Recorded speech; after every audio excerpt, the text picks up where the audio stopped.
Assalamualaikum warahmatullahi wabarakatuh. Jumpa lagi dengan Bunda Syarifah di sini. Kali ini Pendidikan Pancasila kelas 4 bab 4. Pancasila dalam diriku. Bagian yang kedua akan kita mulai. Diawali dengan doa sebelum belajar. Bismillahirrahmanirrahim.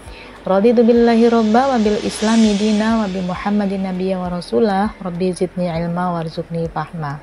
Oke ya, untuk kali ini nih kita akan belajar tentang sejarah perumusan Pancasila ya, materi yang ke-C.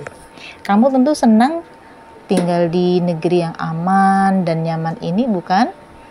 Semua itu karena usaha yang dilakukan oleh para pahlawan bangsa dalam merebut kemerdekaan. Kemerdekaan Republik Indonesia dipersiapkan dengan perjuangan dan pemikiran yang panjang. Salah satunya adalah mempersiapkan dasar negara merdeka.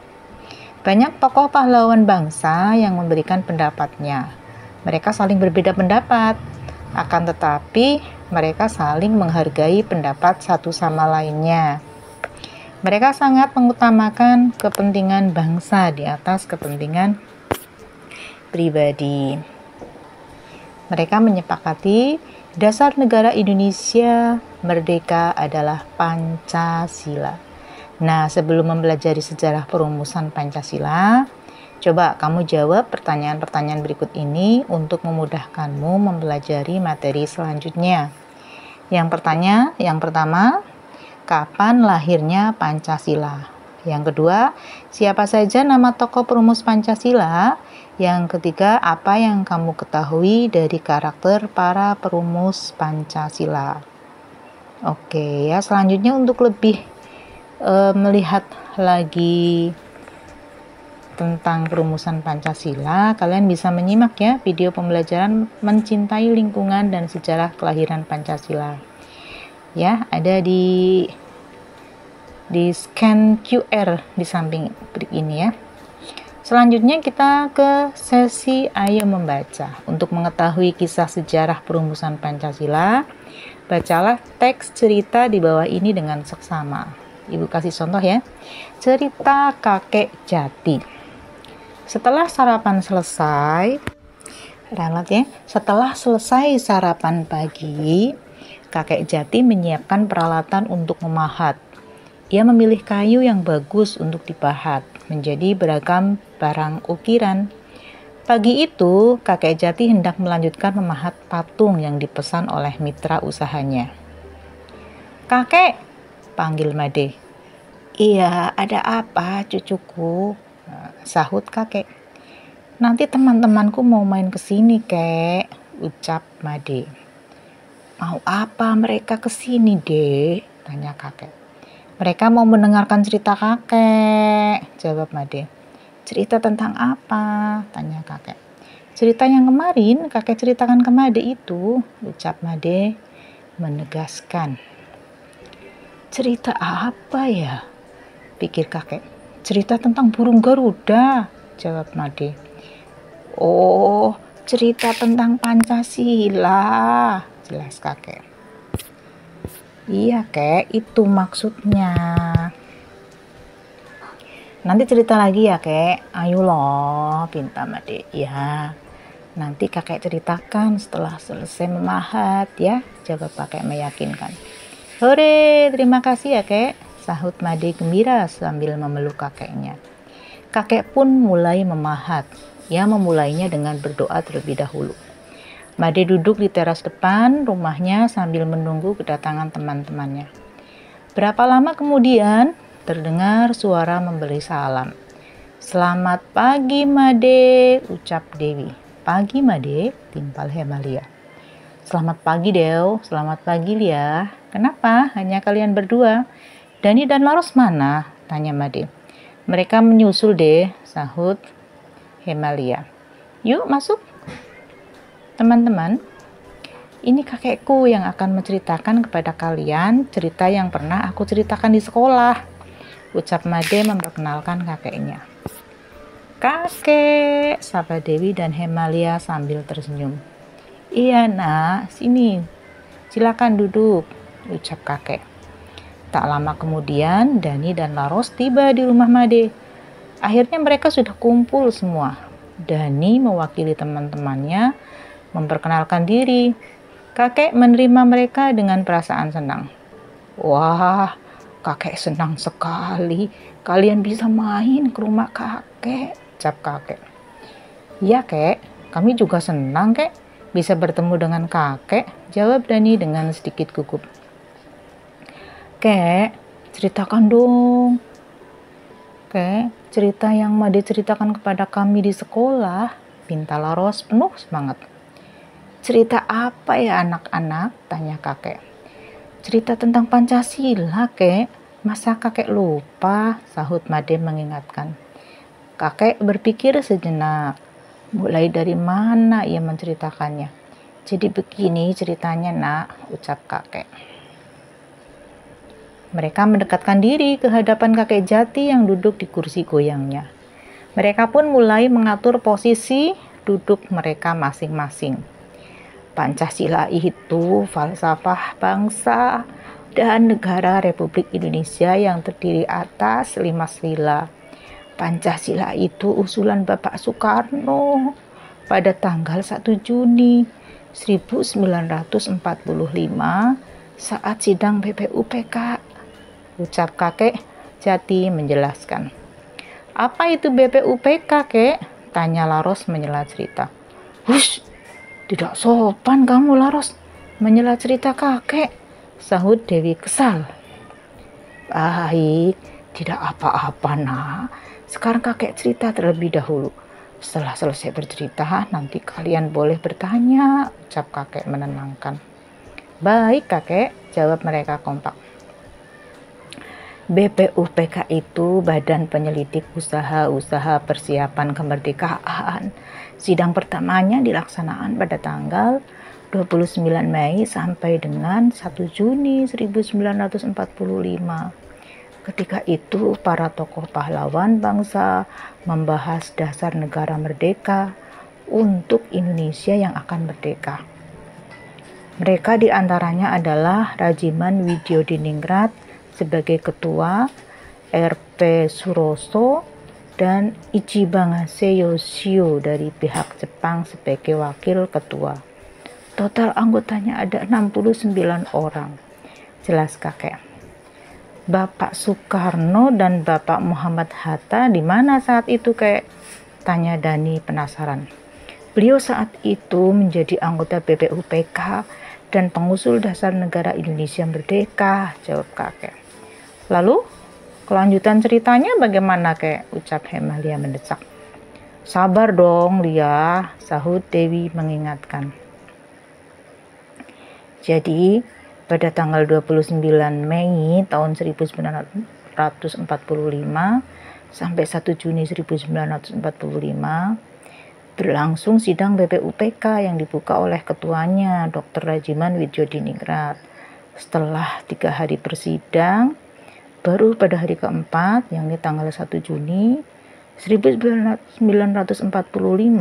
dalam pidatonya, Soekarno mengusulkan Pancasila sebagai dasar negara bila Indonesia merdeka.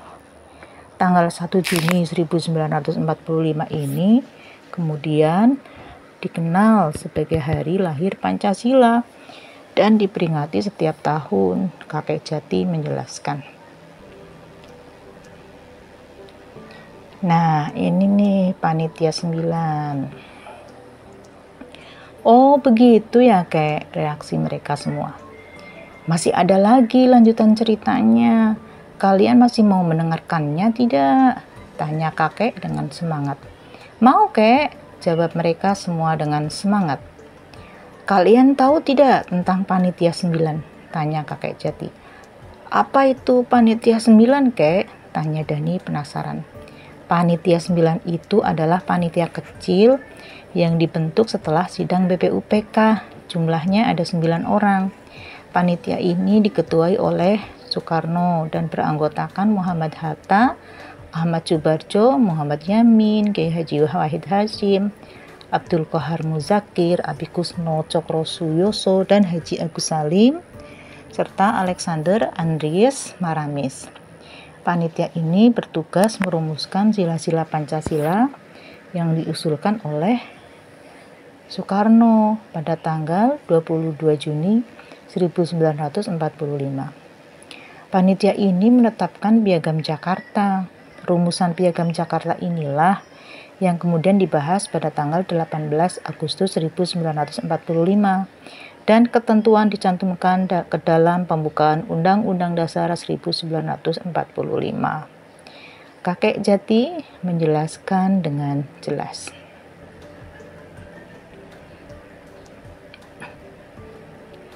Nah, kakek bisa paham sekali.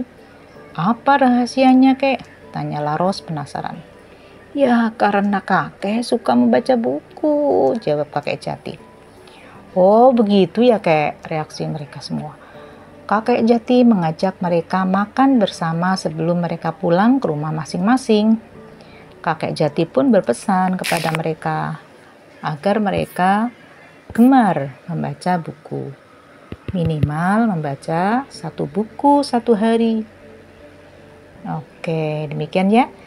Jadi setelah kamu sudah membaca cerita kakek Jati, coba kamu temukan alur peristiwa sejarah perumusan Pancasila secara runtut berdasarkan urutan tahun terjadinya dan isi peristiwanya. Nah, dibuat seperti ini alurnya, ada bagannya, kemudian ada tanda panahnya ya. Oke, selanjutnya setelah itu buatlah tulisan sebanyak 2 paragraf tentang sejarah perumusan Pancasila secara runtut berdasarkan alur peristiwa yang telah kamu temukan di buku tulismu. Ya. Nah, setelah kalian menulis, tinggal coba ceritakan sejarah perumusan Pancasila. Berikut perannya masing-masing tokoh, ya. Jadi tadi ada yang sebagai ketua, ada yang sebagai pengusul, dasar negara, siapa saja. Nah, seperti itu ya. Tapi yang runtut dan jelas kepada teman sebangkumu, atau kalau misalnya kalian belum terlalu jelas dengan cerita di atas, boleh kalian mencari di Google juga boleh ya. Oke, selanjutnya bentuklah kelompok yang terdiri dari 3 orang. Kalian akan bermain tebak-tebakan ya. 2 orang berperan sebagai pemain dan 1 orang lagi bertugas sebagai wasit. Kalian bermain dengan saling bergantian peran dan tugas. Setiap pemain membuat 5 pertanyaan berikut jawabannya. Jadi materinya itu tentang sejarah perumusan Pancasila ya, dan peran masing-masing tokoh perumus Pancasila. Permainan ini akan dipandu oleh guru kalian. Contohnya nih, pertanyaannya ya, kapan Bapak Soekarno berpidato di sidang BPUPKI? Nah, jawabannya tanggal 1 Juni 1945. Ya. Atau kalian boleh nih bikin pertanyaan misalnya, apa isi pidato Bapak Soekarno di sidang BPUPKI? Nah, misalnya ya, jawabannya tentang usulan Pancasila ya. Contohnya seperti itu. Nah, setelah itu kalian akan bermain peran nih. Misalnya siapa nih yang jadi Soekarno, siapa yang jadi Bung Hatta. Nah, kira-kira kurang lebih seperti apa ceritanya. Nah, boleh seperti itu. Atau kalian mau menceritakan tentang cerita kakek Jati juga boleh nih ya. Siapa yang jadi kakeknya, siapa yang jadi Laro, Semalia, gitu juga boleh. Oke ya. Selanjutnya karakter para perumus Pancasila. Ini materi yang D. Untuk mengetahui karakter perumus Pancasila, bacalah cerita ini dengan seksama ya. Judulnya Keluarga Dani Pantang Menyerah. Dani dan keluarganya selesai melaksanakan ibadah bersama. Bapak Dani memberanikan diri untuk memberitahu anggota keluarganya. Ia diberhentikan dari pekerjaannya karena pabrik tempatnya bekerja terdampak pandemi COVID-19. Bapak mau keliling jualan donat kentang ya Bu. Ibu siap bantu Bapak membuat donatnya kan? Ucap Bapak Dani. Ibu selalu siap membantu Bapak, jawab Ibu Dani. Bapak Aku boleh tidak bantu jual donatnya di sekolah? Sahut Dani. Ya Tuhan, terima kasih ya nak. Kamu memang anak yang baik. Mau bersedia membantu keluarga ini, Bapak Dani menanggapi. Ternyata Dani tidak menjual donatnya di sekolah saja. Ia kembali berjualan donat keliling ke rumah-rumah sepulang sekolah. Sorenya ia tetap mengaji. Malamnya ia selalu belajar untuk mengulangi pelajaran dan belajar untuk pelajaran hari berikutnya. Nak, apa kamu tidak capek setiap hari seperti ini? Tanya bapak pada Dani yang sedang belajar. Tidak, Pak. Dani senang sekali melakukannya, jawab Dani. Kalau lelah melakukan ini semua, kamu fokus saja belajar. Biar bapak dan ibu saja yang berjualan, ucap bapak menegaskan. Tidak, Pak. Tidak apa-apa. Dani justru jadi punya uang tabungan dari hasil jualan donat. Dani mau beli sepatu baru, Pak, jawab Dani meyakinkan. Bapak bangga sama kamu, Dani. Bapak jadi teringat semangat para pahlawan bangsa ini yang gagah berani, pantang menyerah dan rela berkorban harta dan nyawa dalam melawan penjajah demi meraih kemerdekaan Indonesia. Jawab Bapak memuji Dani. Oh iya Pak, tadi di sekolah Bu Ika juga mengatakan bahwa kita harus memiliki karakter seperti karakternya para perumus Pancasila, seperti berani berjuang dan berkata benar, berjiwa besar, menghargai pendapat orang lain, mengutamakan persatuan bangsa, pantang menyerah, dan rela berkorban. Makanya Dani sangat semangat, Pak, belajar dan membantu Bapak berjualan donat, ucap Dani memberitahu. Wah, anak Bapak memang hebat, luar biasa, sahut Bapak Dani memuji Dani. Keluarga Dani terus berusaha dan berdoa setiap hari. Akhirnya mereka mampu menjalani kehidupan sehari-hari dalam kehidupan yang serba kecukupan. Ayah sudah punya kios sendiri dan Dani punya sepatu baru dari hasil tabungannya sendiri. Benar apa kata sebuah ungkapan, hasil tidak akan mengkhianati usaha. Oke ya, selanjutnya berlatih ya. Jawablah pertanyaan di bawah ini sesuai isi teks di atas. Coba, apa pelajaran yang kamu dapatkan dari cerita keluarga Dani pantang menyerah yang ada kaitannya dengan karakter seseorang ya? Tuliskan jawabannya di buku tulismu. Nah, ini ya, setelah kamu membaca puisi tersebut, membaca cerita tersebut, cobalah kamu temukan karakter tokoh-tokoh perumus Pancasila yang harus kamu contoh untuk diterapkan dalam kehidupan sehari-hari. Tuliskan jawabanmu di buku tulismu dalam bentuk tabel di bawah ini. Karakter baiknya apa ya? Contohnya gini kan, ada apa sih namanya itu, berjiwa besar atau suka mendengarkan pendapat orang lain, menghargai pendapat orang lain. Nah, seperti itu ya. Alasannya apa? Misalnya yang bukan Soekarno, misalnya nggak apa-apa, dia usulnya tidak didengarkan, tidak dipakai, tidak masalah. Yang penting untuk keputusan umum ya, iya itu sudah terpilih, yaitu pendapatnya Insinyur Soekarno yang terpakai, misalnya seperti itu ya. Oke, selanjutnya buat tulisan ya, buat tulisan 2 paragraf saja cerita tentang karakter perumus Pancasila nih, dengan memilih tema-tema berikut.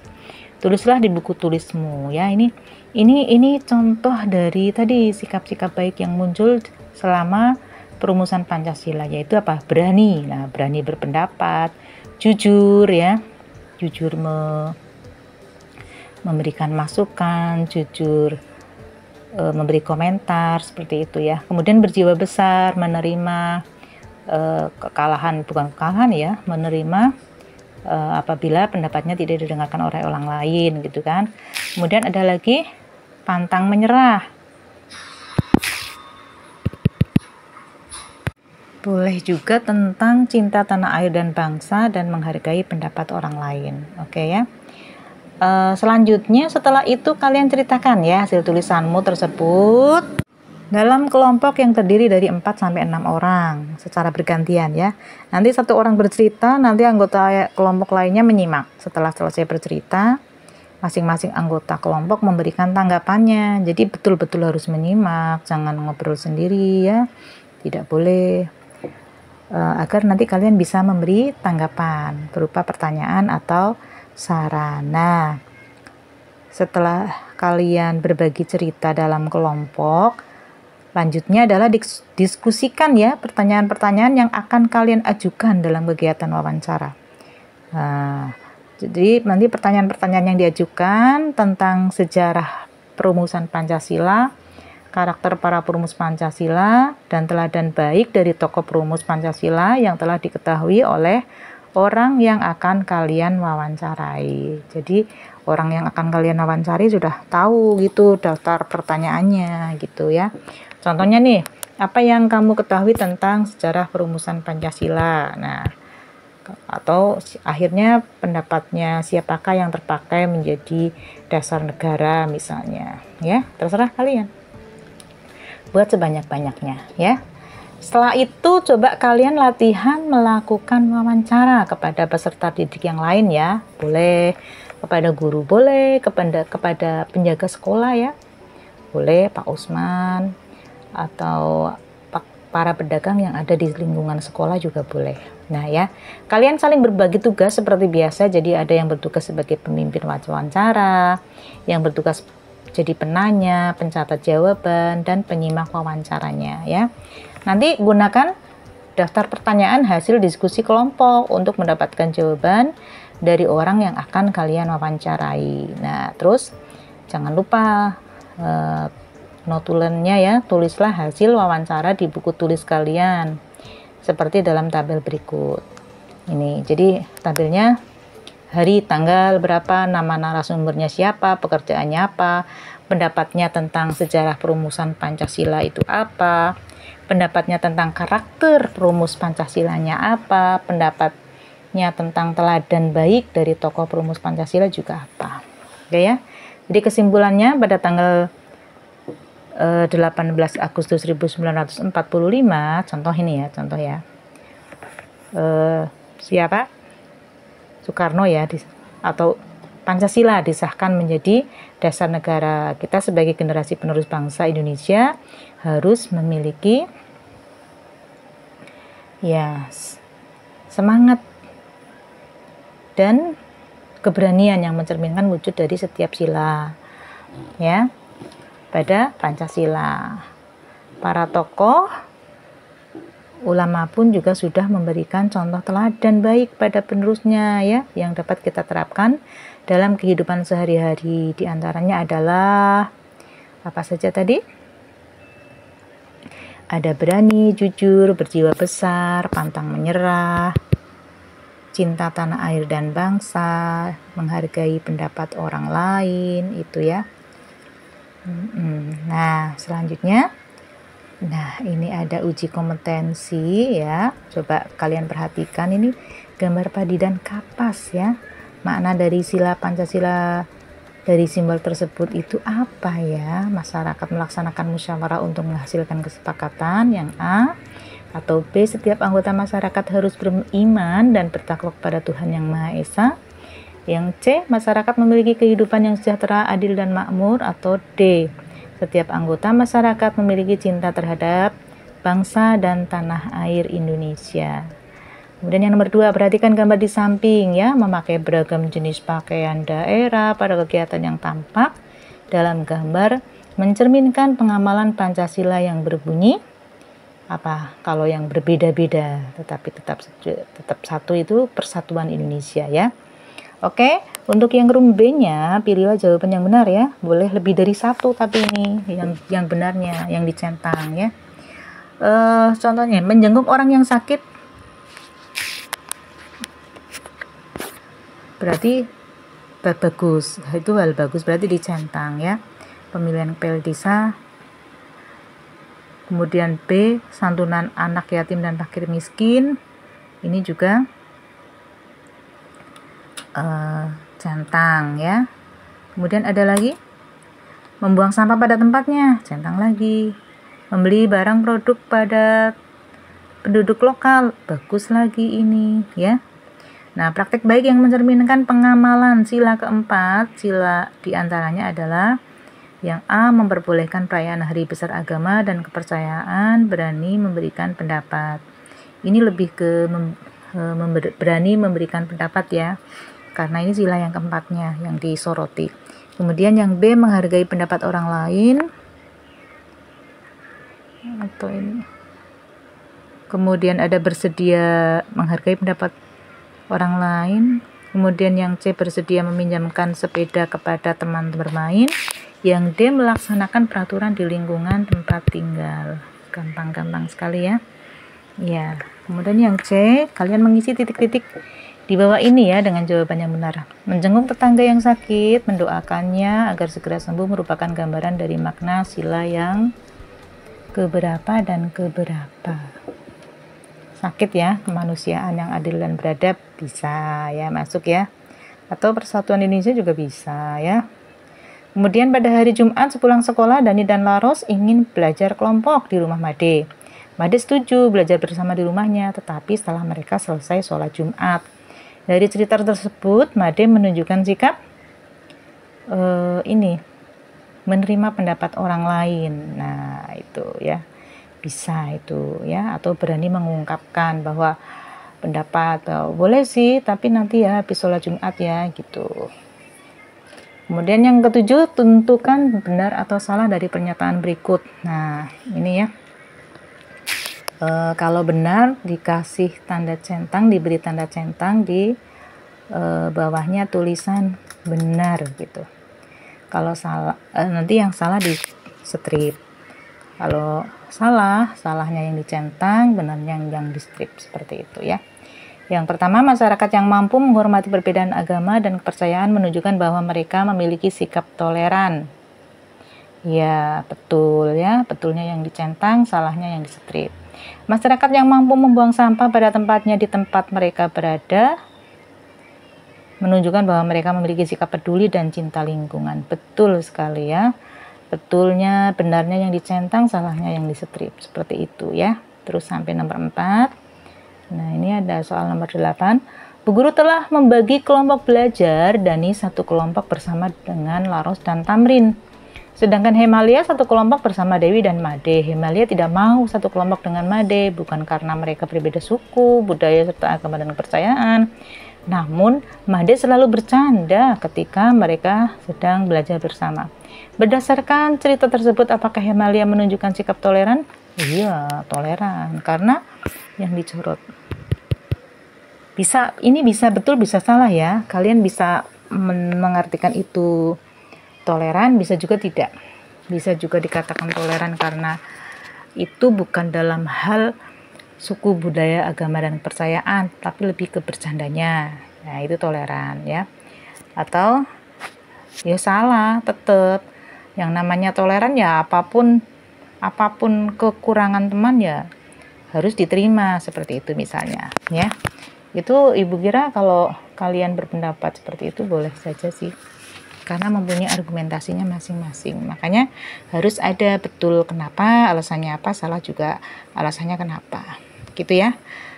Oke, yang nomor 9, apakah kegiatan pada gambar di atas termasuk contoh dari makna sila yang keempat? Pancasila, jelaskan alasanmu. Kemudian yang selanjutnya yang nomor 10. Bacalah teks berikut ini lalu jawablah pertanyaan dengan jawaban yang tepat. Lomba di desa Bhinneka sama seperti di daerah lainnya, misalnya lomba makan kerupuk, lomba balap kelereng, lomba memasukkan benang ke jarum, lomba balap karung, dan lomba memecahkan balon air. Namun yang menjadi ciri khas lomba di desa Bhinneka adalah lomba balap bakyak. Tahu bakyak ya? Sendal yang jadi satu, misalnya untuk 4 orang atau 5 orang gitu. Satu kayu ya. Dengan disertai bernyanyi lagu-lagu wajib nasional. Lomba inilah yang Dani dan teman-temannya tunggu. Dani dan Made mengikuti semua lomba. Dewi dan Hemalia mengikuti lomba makan kerupuk, lomba balap kelereng, lomba memecahkan balon air, dan lomba bakyak. Laros dan Tamrin hanya mengikuti lomba balap kelereng, lomba balap karung, lomba memecahkan balon air, dan lomba bakyak. Apa yang terjadi? Apa yang menjadi ciri khas lomba bakyak di Desa Bineka? Apa? Ya, bakyaknya dari kayu, terdiri dari banyak orang, 4 atau 5 orang, kemudian sambil menyanyi lagu nasional. Itu yang beda ya. Tentukanlah banyak peserta setiap lomba berdasarkan isi paragraf. Ya. Contoh nih, tadi coba siapa saja tadi yang makan kerupuk, siapa? Ada siapa? Banyaknya peserta ya. Diturus. Memasukkan benang ke jarum siapa saja, memecahkan balon air siapa, balap kelereng siapa, balap karung siapa, dan balap bakyak siapa. Coba nanti yang terbanyak yang mana pesertanya. Tentukan lomba yang paling sedikit pesertanya. Ya, kalau sudah ditulis kelihatan. Tentukan lomba yang paling banyak pesertanya. Oke ya. Sudah melaksanakan uji kompetensi. Jadi untuk materi Pendidikan Pancasila bab 4 bagian kedua telah selesai ya. Kita tutup bersama dengan doa kafaratul majlis bersama. Bismillahirrahmanirrahim. Subhanakallahumma wa bihamdika asyhadu an la ilaha illa anta astaghfiruka wa atubu ilaik. Oke. Jangan lupa mampir di medsosnya Bunda Saripah ya. Sekian. Assalamualaikum warahmatullahi wabarakatuh.